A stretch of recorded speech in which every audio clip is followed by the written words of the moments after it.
pembelajaran kita hari ini, alangkah baiknya kita berdoa terlebih dahulu. Berdoa saya pimpin dari sini ya. Berdoa menurut kepercayaan masing-masing, dimulai. Selesai. Langsung aja. Kakak mau share screen. Apakah sudah terlihat PowerPoint-nya? Sudah, Kak. Ya. Sudah, Kak. Langsung aja ya, kita mulai. Nah, minggu lalu kita sudah mempelajari tentang invertebrata dan vertebrata. Coba ada yang masih ingat nggak perbedaan dari invertebrata dan vertebrata? Kalau vertebrata itu memiliki tulang belakang, kalau vertebrata tidak. Ya, benar. Coba sebutkan kemarin mempelajari tentang film apa saja? Coba, Abid. Porifera. Siapa itu? Oh, Teresia ya? Oke. Baik ya. Oke, kemarin kita mempelajari tentang Porifera, Solenterata, Annelida, Platyhelminthes, dan lain-lain. Nah, pada hari ini kita akan mempelajari tentang vertebrata. Nah, di sini ada peta konsep. Di mana di sini ada pertama itu chordata. Chordata itu termasuk ke dalam film ya. Nah, chordata ini diberi nama berdasarkan adanya struktur notochorda yang ditemukan pada saat embrio. Nah, hewan chordata ini memiliki ciri khas tertentu. Nah, contohnya itu memiliki notochord, tali saraf dorsal berlubang, celah faring, dan ekor pasca anus. Nah, terkadang ciri khas tersebut itu ditemukan pada masa embrionik saja. Untuk strukturnya nanti ada di slide selanjutnya. Nah, lalu si filum chordata ini dibagi menjadi 3 subfilum, yaitu ada urochordata, cephalochordata, dan vertebrata. Nah, kalau urochordata sama si cephalo ini termasuk ke dalam bisa disebut sebagai akrania, yaitu tidak bertengkorak. Nah, sedangkan si vertebrata ini termasuk ke dalam kraniata, yaitu hewan yang memiliki tengkorak. Nah, lalu si vertebrata ini terbagi menjadi 2 superkelas, di mana ada superkelas Pisces dan tetrapoda. Apa sih tetrapoda itu? Hewan vertebrata berkaki 4. Ya, itu siapa? Bareng-bareng. Regina sama Della. Oke. Regina sama Della. Oke, terima kasih ya. Ya benar ya, kalau tetra itu kan artinya 4. Nah, poda itu kaki, jadi hewan dari kaki 4. Nah, itu kelasnya itu ada aves, ada mamalia, ada reptil. Nah, lalu di sini selanjutnya ada struktur dari si chordata tadi. Di mana yang pertama itu ada cephalochordata, di mana perbedaannya itu si cephalo itu notochordnya di seluruh tubuh nih. Ini dari ujung sini, dari depan ke belakang ini notochordnya. Contohnya itu pada hewan lanset, ikan lanset. Kalau urochordata itu si notochordnya cuma ada di bagian ekor nih, ini aja. Dari sini sampai sini. Contohnya itu si babi laut atau tunicata. Sedangkan kita akan pelajari hewan vertebrata nih yang ini. Si notochordnya itu tumbuh menjadi tulang belakang. Nah, seperti itu. Di sini bisa dilihat struktur si chordatanya tadi, di mana di sini ada notochord, yaitu suatu tangkai penyusun atau semacam tulang rawan yang memanjang di bagian dorsal. Nah, tepatnya itu di bawah susunan saraf. Nah, notochorda ini berfungsi sebagai kerangka sumbu tubuh yang cukup kuat namun fleksibel. Nah, pada vertebrata, notochord ini hanya terlihat pada fase embrio. Nah, kemudian berkembang menjadi tulang belakang. Lalu di sini ada gambar tali saraf dorsal. Yang ini tali saraf dorsal, yaitu sebuah tali saraf berongga tepat di bawah permukaan dorsal tubuh hewan. Tali saraf ini pada embrio berkembang menjadi otak. Nah, di sini ada otaknya di ujung anterior atau bagian depan ya. Lalu di sini yang orang ini ada celah-celah. Ini namanya faring, celah faring yaitu area tepat di belakang mulut. Nah, pada chordata memiliki celah yang terbuka ke lingkungan luar. Celah ini memungkinkan air masuk melalui mulut dan keluar dari tubuh tanpa harus melalui saluran sistem pencernaan. Lalu yang ini yang di ujung ini ada ekor pos anal, di mana si ekor pos anal ini memiliki ekor berotot setelah bagian anus. Nah, hal ini tidak dijumpai pada golongan hewan lain yang biasanya saluran pencernaannya itu memanjang di sepanjang tubuh kita. Nah, lalu berakhir di anus yang terletak di tubuh bagian belakang. Ini. Nah, di sini ada ciri-ciri hewan vertebrata, di mana tubuhnya itu terbungkus dari epidermis dan dermis. Maksudnya itu apa sih? Di mana pada hewan yang hidup di air itu ditutupi oleh sisik. Nah, kalau hewan yang hidup di darat itu biasanya kulit luarnya itu menanduk dan menjadi keras. Sedangkan contoh lain pada reptilia yaitu kadang-kadang terdapat sisik tebal dan pada burung itu terdapat bulu. Nah, lalu pada mamalia itu ditutupi oleh rambut. Lalu di sini ia memiliki endoskeleton. Apa itu endoskeleton? Endoskeleton itu yaitu kerangka dalam yang tersusun dari tulang keras maupun tulang rawan. Nah, dia juga terdapat otot atau daging untuk bergerak, di mana alat geraknya itu bisa sirip, ekor, kaki, dan tangan.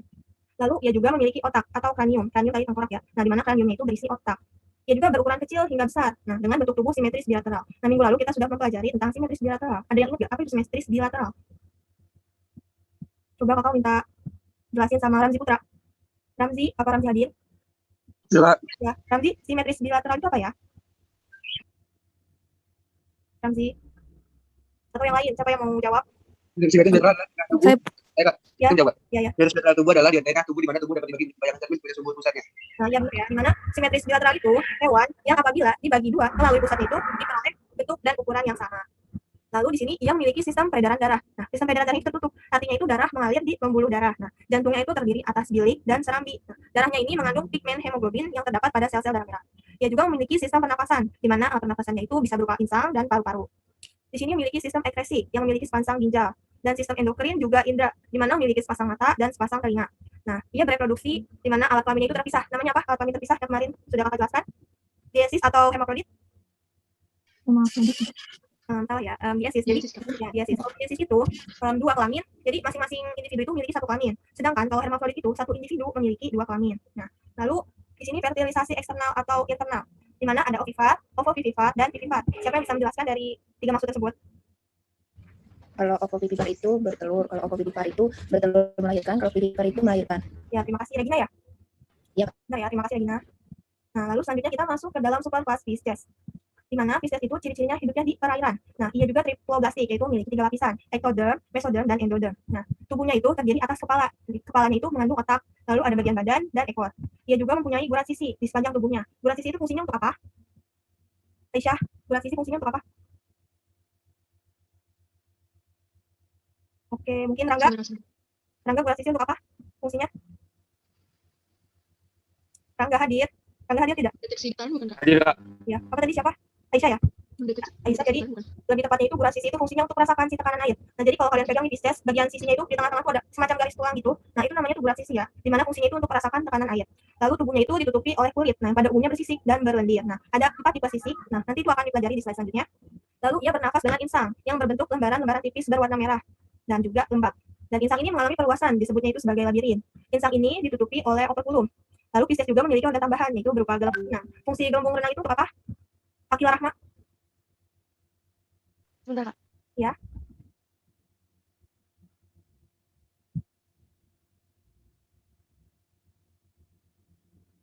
Yang mungkin yang lain, gelembung renang fungsinya untuk apa? Ya, jadi gelembung renang itu fungsinya untuk membantu pernapasan dan juga sebagai alat hidrostatis, yaitu alat yang digunakan untuk mengukur tekanan. Nah, lalu ia bersifat poikiloterm, yaitu berdarah dingin. Jadi suhu tubuhnya itu dipengaruhi oleh suhu lingkungan.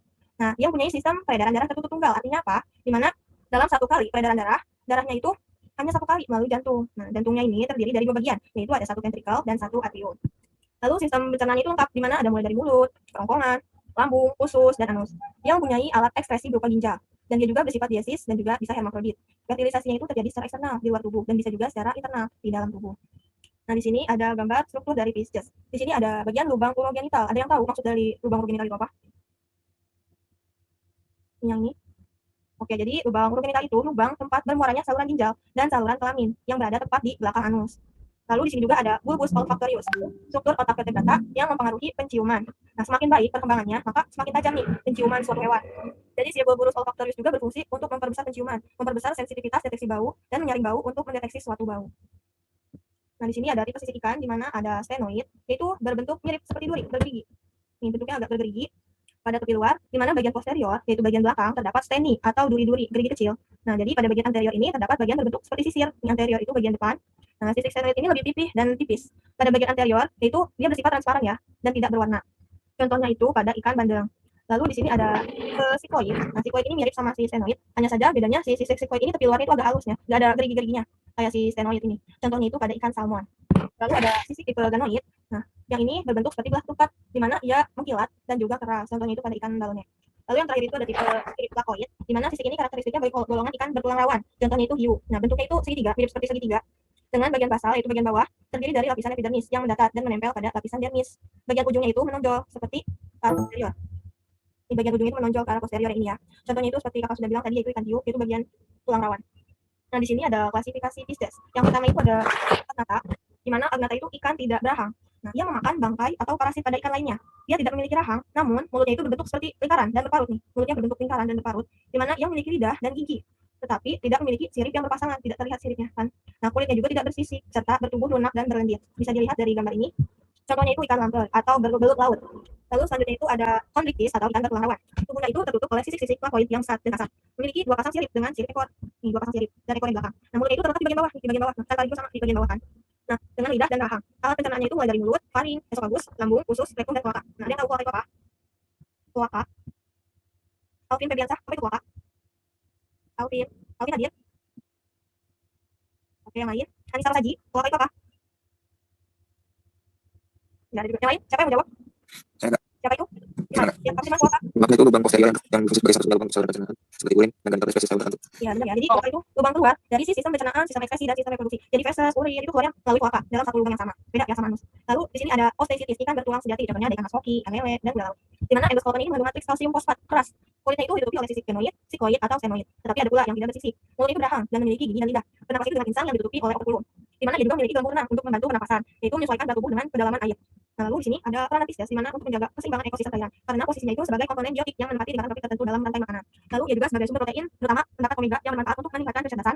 Lalu dagingnya itu mengandung asam lemak tidak jenuh. Dan tulang ikan itu dapat dimanfaatkan sebagai tepung ikan dan bahan pembuatan lem. Nah, ikan juga bisa dijadikan sebagai hiasan akuarium. Ikan juga bisa memberantas nyamuk secara biologi. Nah, maksudnya itu misalnya itu di dalam bak. Nah, terkadang ada orang yang menyimpan ikan di dalam bak mandi. Nah, gunanya itu untuk apa? Di mana ikan itu nanti akan memakan si jentik-jentik nyamuk tersebut agar tidak menularkan penyakit. Contohnya itu penyakit DBD dan malaria. Tetapi ada juga ikan ganas jenis tertentu yang bisa menyerang manusia. Contohnya itu ada hiu dan piranha. Sampai sini ada yang ingin ditanyakan? Apa bisa dilanjut saja? Oke, lanjut ya. Yang kedua ini ada amfibi, di mana amfibi ini termasuk ke dalam superkas tetrapoda, yaitu hewan berkaki 4. Nah, ciri-cirinya itu tubuh terdiri dari kepala dan badan. Nah, untuk katak, saat berduduk itu dia memiliki ekor. Tubuhnya itu, kalau yang kepala, badan, dan ekor itu untuk salamander. Lalu tubuhnya dilapisi oleh kulit berlendir. Kulitnya itu tidak bersisik, kecuali si salamander. Salamander itu bersisik ya. Lalu pada kepala katak itu terdiri atas kelopak mata dan membran gigitan. Ada yang tahu membran gigitan itu apa? Siapa? Dendi, coba Dendi, membran gigitan apa Dendi? Dendi ada juga. Dendi, nah, coba Gilbertora. Ini pada mana ya? Pada jawab. Menjaga kelembapan mata bukan? Kenapa Anggit? Menjaga kelembapan mata. Ya bisa ya. Jadi si membran gigitan ini atau selaput, di mana fungsinya itu untuk pelindung mata saat katak berenang dari seperti yang menunjukkan jatuhnya. Nah, lalu ia juga mempunyai lidah. Nah, lidah katak ini dapat dijulurkan panjang untuk menangkap masanya. Memiliki selaput renang yang membantu katak berenang. Di tiap jarinya selaput tipis. Nah, itu fungsinya untuk berenang. Lalu tubuhnya simetris, bilateral, dan tripoblasik. Ia juga bersifat weight short atau berdarah dingin. Nah, suhu tubuhnya itu dipengaruhi oleh suhu lingkungan. Sistem peredaran darahnya itu tertutup ganda. Jadi peredaran darahnya itu melewati jantung sebanyak 2 kali kan karena ganda ya. Jantungnya itu ada 3 ruangan, itu 2 serambi dan 1 bili. Nah, lalu alat respirasinya itu berupa insang pada duduk, sedangkan paru-paru dan kulit itu saat dia sudah memasuki dewasa. Nih, bisa dilihat struktur dari si katak tersebut. Nah, di sini ada tulisan nih, timpani. Apa itu timpani? Ini yang ini. Apa itu bunda timpani? Laila ini. Apa itu bunda timpani Laila? Laila. Ya udah, Revita, Nadia. Saya buat jawab. Siapa itu? Eva. Oh ya, silakan. Membran timpani itu suatu selaput tipis yang berfungsi untuk meneruskan getaran telinga. Nah, ya benar ya. Jadi si timpani ini yaitu selaput tipis, di mana yaitu membatasi liang telinga dengan telinga bagian tengah, di mana fungsinya itu untuk bagian pendengaran. Terima kasih, Syafa. Nah, lalu ada klasifikasi dari si amfibi. Yang pertama ini ada apoda. Apoda itu hewan semacam cacing, tapi dia tanpa kaki ya. Kulitnya itu lunak dan menghasilkan cairan yang terangsang. Hewan ini mempunyai mata, ini terlihat matanya kecil, dan tapi matanya itu tanpa kelopak. Ekornya itu pendek. Nah, contohnya itu ini salamander cacing ya. Lalu yang kedua itu ada rodela, bentuknya itu seperti kadal, berekor, dia bernafas dengan paru-paru. Tapi ada juga yang sebagian itu bernafas dengan insang. Tubuhnya itu jelas, ada bagian kepala, badan, dan ekor. Dia juga kakinya sama besar ya. Contohnya ini pada salamander. Lalu yang terakhir ini ada anura, suku anura, di mana ini bangsa katak, di mana katak itu tidak berekor, dia juga pandai melompat. Hewan dewasa itu bernafas dengan paru-paru. Kepala dan tubuh hewan ini bisa terlihat dengan kepala tubuh. Nah, dia juga tanpa leher bisa dilihat, dia tidak punya leher. Jadi kepala sama badan ini nyatu ya. Kaki depannya pendek nih, kaki depannya pendek, sedangkan kaki belakangnya itu besar. Nah, gunanya itu untuk melompat. Sandra ini juga memiliki selaput renang pada jari-jari kaki, seperti yang sudah kita jelaskan tadi. Contohnya itu yang atas ini bangkong ya. Ini bangkong, yaitu bufo, yang lainnya ini katak. Bedanya bangkong sama katak itu kalau bangkong ini struktur kulitnya lebih kasar dan badannya itu lebih besar dibandingkan dengan si katak. Nah, lalu ada peran amfibi, yaitu untuk menjaga keseimbangan ekosistem. Posisinya itu sebagai komponen biotik juga yang menempati tingkatan tropik tertentu dalam rantai makanan. Dia juga bisa sebagai sumber protein tinggi, sehingga nilai ekonomisnya itu tinggi.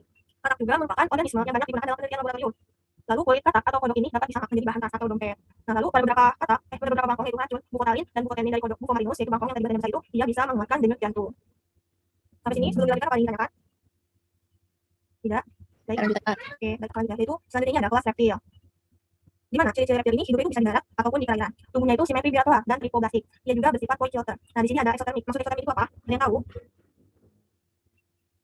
Alivia Nasifa, eksotermik apa? Alivia Hadir, Alivia Hadir. Saya, Bu. Ya, eksotermik apa ya? Salah juga nggak apa-apa kok.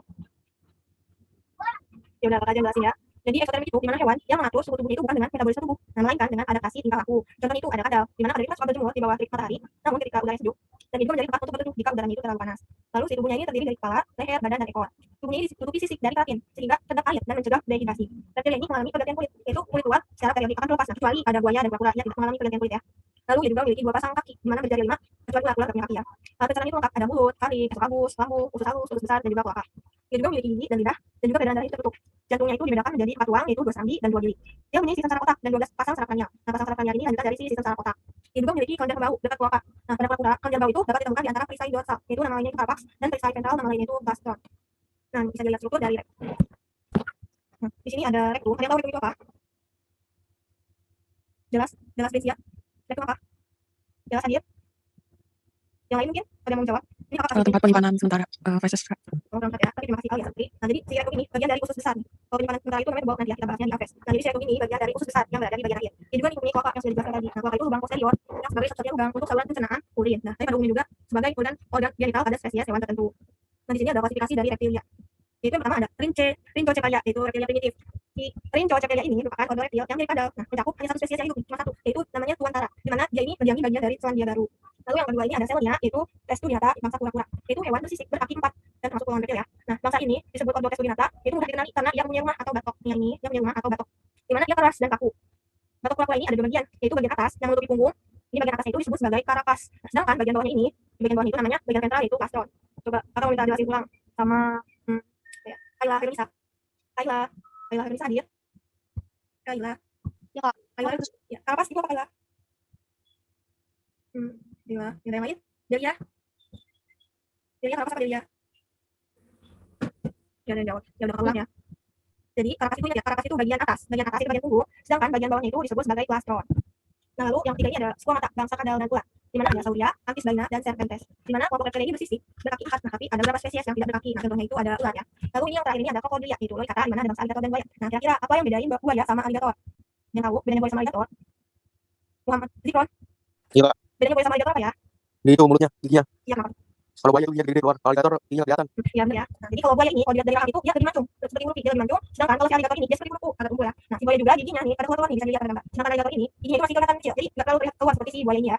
Nah, jadi selain itu ada peranan dari reptil yaitu untuk menjaga keseimbangan ekosistem. Dia juga bisa sebagai pembasmi hama alami, contohnya itu ada ulat. Ulat itu bisa merupakan predator alami untuk membasmi hama tikus. Dia juga bisa sebagai bahan pangan, yaitu misalnya daging atau telur dari ulat atau penyu. Kulit reptil juga bernilai ekonomis tinggi karena dia bisa diproses menjadi tas, sepatu, atau ikat pinggang. Dia juga bisa menjadi obat-obatan, misalnya itu minyak dan bisa ulat yang sering digunakan sebagai bahan obat. Namun dia juga bisa sebagai predator alamiah, contohnya itu dia bisa memangsa serangga dan tikus. Lanjut, yaitu di sini ada Apes. Ciri-ciri Apes itu ya habitatnya bisa di rawa, bisa di padang rumput, di pesisir pantai, dan juga ada yang di wilayah kutub. Dia juga bentuk tubuhnya itu simetris bilateral dan tripoblastik ya. Rata-rata simetris bilateral dan tripoblastik. Dia bersifat homoiter. Apa itu homoiter? Ada yang tahu? Apa itu homoiter? Bukan ya, saya ya, enggak. Homoiter Udara panas. ya, homoiter itu udara panas. Coba aja nih kalian pegang. Rata-rata itu Apes badannya itu hangat, beda sama si udara dingin. Nah, jadi homoiter ini mempertahankan suhu tubuhnya itu dengan bulu-bulu. Nah, kan kalau Apes badannya itu ditutupi oleh bulu ya. Lalu dia juga memiliki sepasang sayap. Nih, sepasang sayap umumnya digunakan untuk terbang. Dia juga memiliki sepasang kaki untuk berjalan. Tubuhnya ini ditutupi oleh bulu dari keratin, kecuali bagian kaki sama paru itu nggak ditutupi sama bulu. Bentuk parunya itu disesuaikan dengan jenis makanannya. Dia memiliki peredaran darah tertutup, di mana jantungnya itu terdiri dari 4 ruangan, yaitu besambi dan 2 bilik. Dia juga mempunyai alat pencernaan yang lengkap. Lalu dia juga tidak memiliki gigi untuk mengunyah, tetapi dia memiliki tembolok. Apa itu tembolok? Dia tahu tembolok itu apa? Maria Karista, tembolok apa? Maria hadir. Maria tembolok itu apa ya? Fungsinya untuk apa? Kurang ya. Jadi tembolok itu dimana untuk menerima dan menyimpan makanan sementara. Nah, sebelum masuk ke proventriculus. Nah, si Apes juga memiliki cakar yang tajam untuk mencakar mangsanya. Ada juga cakar untuk memanjat pohon, cakar untuk mengendali tanah, dan cakar berselaput untuk berenang. Jadi berbagai macam cakar itu sesuai fungsi dari si Apes tersebut. Nah, warna bulunya ini dihasilkan oleh pigmen melanin dan karotenoid. Dia bereproduksi secara seksual itu dengan fertilisasi internal. Nah, di sini ada struktur dari Apes bisa dilihat. Nah, di sini ada keluarnya di sini ya. Jadi ayam itu mempunyai kloak uranus. Nah, ini tembolok nih posisinya di sini dekat ke proventriculus yang sudah seperti kita jelaskan tadi. Nah, di sini ada aktivitas Apes yang pertama ini ada Califormes golongan unggas, di mana burung-burung dalam bentuk ini punya aneka ukuran dari burung puyuh dan berukuran kecil sampai kalkun liat yang berukuran besar. Spesies burung ini umumnya memiliki badan besar dan kaki yang cukup panjang. Nah, makanannya itu terdiri dari tumbuh-tumbuhan, serangga, dan hewan kecil. Yang kedua ini ada Castoriformes atau kasuari yang mempunyai sepasang kaki yang kokoh. Nah, masing-masing itu berjari 3 yang pipi di bagian bawah. Satu di antaranya itu bercakar lucing, yaitu bagian dari tengah yang digunakan untuk mempertahankan diri dari penyerang musuh. Nah, walaupun si kasuari ini nggak terbang, tapi burung ini memiliki kemampuan lari yang relatif cepat, sekitar 40 km per jam. Nah, lalu yang C ini ada Passeriformes, yaitu bagian burung penyanyi, di mana warna burung itu relatif cerah ya, kayak burung beo atau memiliki tanda berbeda. Umumnya itu perilakunya diurnal, maksudnya itu dia aktif di siang hari. Nah, burung ini memiliki 4 jari kaki, 3 menghadap ke depan dan 1 ke belakang. Pengaturan yang memungkinkan burung untuk mudah melekat pada kedua horizontal dan hampir vertikal. Nah, jadi dia bisa tergantung pada cabang dan batang pohon dengan mudah sama kaki yang tadi. Nah, burung itu juga memiliki adaptasi kaki mereka yang bagi mereka kekuatan ekstra untuk bertengger. Lalu ada Strigiformes, yaitu burung hantu. Burung ini termasuk golongan burung buas ya, karnivora. Dia merupakan hewan alam atau nocturnal. Burung hantu ini dikenal karena matanya besar dan menghadap ke depan. Lalu tak seperti umumnya, biasanya itu burung lain matanya itu samping ya, samping kanan sama kiri. Nah, sedangkan kalau si burung itu matanya semuanya itu di depan dua-duanya, seperti itu. Lalu si burung ini paruhnya itu bengkok, tajam, seperti paru elang. Nah, susunan bulunya itu kepala yang bentuk lingkaran wajah ini bisa terlihat seperti lingkaran kepala ini karena disusun oleh bulu-bulu yang hingga bentuk ukuran lingkaran. Nah, jadi apalagi lehernya ini lentur ya, leher si burung hantu ini. Jadi kadang-kadang dia bisa memutar kepala hingga 180 derajat. Lalu yang kayak ini ada Psittaformes, itu berpalu bengkok, contohnya itu burung lurit. Nah, disebut burung palu bengkok kenapa? Karena bentuknya itu emang bengkok, bisa terlihat dari gambar tersebut, berbeda dengan palu burung pemangsa. Beda main ya. Nah, dimana kalau yang itu bersifatnya itu robek. Nah, sedangkan si yang ini yaitu paruh bagian atasnya itu dan bagian bawah itu bengkok dengan bentuk demikian. Kalau ini itu bersifat untuk menghancur biji-bijian, bisa bikin biji kecil dan biji besar. Beda sama si Falconiformes. Nah, kalau si Falconiformes ini berbeda alap-alap. Nah, kalau ini yang ini burung alap-alap ya, bukan elang. Kalau alap-alap malangnya warnanya beda ya. Si alap-alap ini lebih kecil dan lebih ramping. Kepalanya juga bulat. Alap-alap ini terkenal dengan kemampuan terbang dan menyambar mangsa dengan cepat. Lalu ini yang G itu ada Colubriformes, yaitu burung merpati, di mana memiliki kepala berukuran kecil dengan paruh dan kaki yang pendek. Nah, biasanya itu kira-kira 40% bagian dari tubuhnya itu terdiri dari otot. Nah, Nah, otot itu otot untuk terbang, sehingga memiliki kemampuan terbang dengan baik dan terarah. Ciri lainnya itu tubuhnya itu kokoh, dia juga memiliki leher nih, dan juga kalungnya itu agak ramping.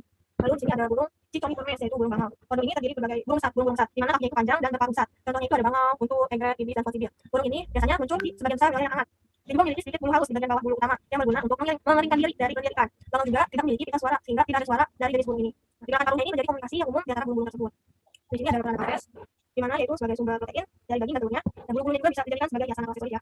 Bulunya ini sebagai bahan industri kok atau susu kok, nah itu seperti kok yang dibulu tangkis dari bulu apes ini. Nah, juga bisa sebagai bahan obat-obatan herbal, misalnya itu si sarang burung walet. Dia juga bisa menjadi hiburan dari warna dan kicauan burung tersebut. Jadi kan banyak orang-orang yang suka mempelajari atau melihara burung. Jadi karena burung itu selain bisa obat-obatan, sumber protein, dan juga bisa sebagai hiburan.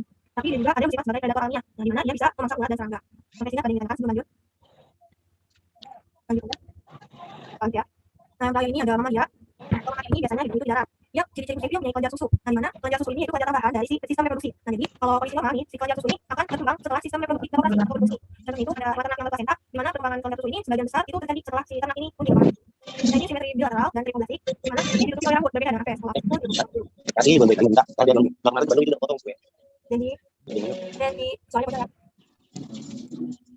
Ya, terima kasih. Nah, lalu di sini alat geraknya itu digunakan untuk berjalan dan berenang, di mana ia memiliki kuku atau cakat. Nah, biasanya itu digunakan untuk memanjat. Dia juga memiliki gigi taring, gigi seri, dan gigi geraham, di mana alat respirasinya itu berupa paru-paru, dan dia juga memiliki sistem ekskresi, yaitu menggunakan ginjal, paru-paru, hati, dan juga kulit. Ia memiliki sistem peredaran darah tertutup, di mana jantung itu dibedakan menjadi 4 ruang, yaitu ada besambi dan 2 bilik. Darah itu terdiri atas plasma darah dan sel darah, yaitu ada eritrosit, leukosit, dan trombosit. Di mana pencernaan itu lengkap ya, seperti yang sama seperti apes. Lalu reproduksinya itu seksual dengan cara fertilisasi internal. Nah, tapi kalau si sel ini saat embrion itu berkembang di dalam rahim atau bisa disebut sel ini bersifat disifat, yaitu melahirkan.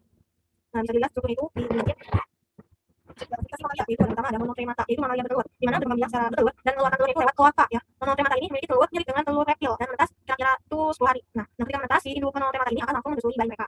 Lalu yang kedua ini ada marsupilia, yaitu mamalia berkantong. Marsupilia ini kelompok mamalia yang betinanya memiliki marsupium atau kantung perut. Nah, karena itu dikenal sebagai hewan berkantung. Embrionnya lahir prematur. Nah, dan berkembang itu lebih lanjut di dalam kantung. Jadi, si embrion itu lahirnya secara prematur, lalu ia berjalan menuju kantung dan berkembang lebih lanjut di dalam kantung. Lalu yang ketiga itu ada insektivora, yaitu makan serangga, di mana mamalia makan serangga, terutamanya itu cacing, tunas, dan gigian, yang memiliki mata tertutup. Nih, bisa dilihat matanya tertutup, kelihatan merah itu.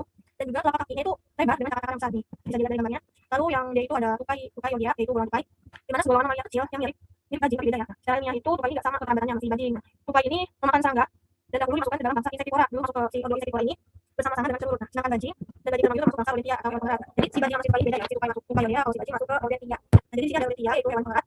Jadi cirinya itu tumbuh pada rahang bawah dan berbentuk seperti pahat, taring dan beberapa geraham dan tidak tumbuh. Contohnya itu ada tikus dan lamuk. Mereka ini memiliki ciri khas di mana gigi seri depannya itu tidak berhenti tumbuh. Nah, gigi tersebut bisa terus memanjang dan melukai diri mereka. Nah, jadi kenapa gigi disebut pengerat? Jadi cirinya itu dia bakalan terus sering mengerat alias menggigit benda-benda di sekitar mereka. Jadi disebut sebagai hewan pengerat seperti itu. Lalu di sini ada ejentaka, itu contohnya ada kuka armadillo. Nah, kalau ini gambarnya si armadillo. Umumnya itu mempunyai gigi yang tapi ada juga yang bergigi. Nah, dia itu gigi seri ya. Dia itu makan semut dan juga kakinya itu memiliki jari-jari yang bercakap. Lalu di sini yang gigi itu ada polygoda, contohnya itu tanduli. Beda ya sama si ejentaka. Nah, kalau si polygoda ini umumnya tidak memiliki gigi, tubuhnya ini dilindungi oleh sisik dari zat tanduk. Dia makan semut. Nah, dia juga bisa berpegangan dengan ekornya. Nah, kan si kambing biasanya berlindungan. Nah, dia pegangan sama si ekornya. Lalu ada karnivora, karnivora, itu ada singa, harimau, dan anjing. Di mana tubuhnya itu tertutup rambut dan kelima jarinya itu dilengkapi dengan kuku yang pipih. Ibu jarinya itu lebih pendek dari jari-jari lainnya. Sama seperti kita, kayak beda ya. Nah, kelenjar susunya itu di daerah dada, sepasang dada puting susu. Nah, hidupnya itu biasanya arboreal. Arboreal itu hidup di pepohonan. Nah, di sini ada mamalia, itu bisa dikonsumsi sebagai sumber protein, misalnya itu susu dan daging. Lalu dia juga bisa digunakan sebagai penjaga rumah dan kata pijak itu daging biasanya. Lalu bisa juga sebagai bahan baku industri kain dari benang wol.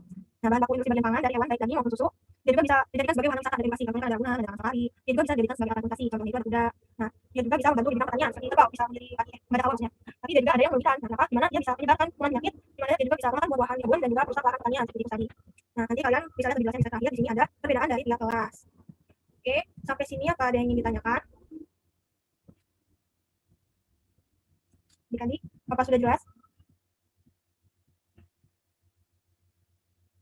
Sudah jelas.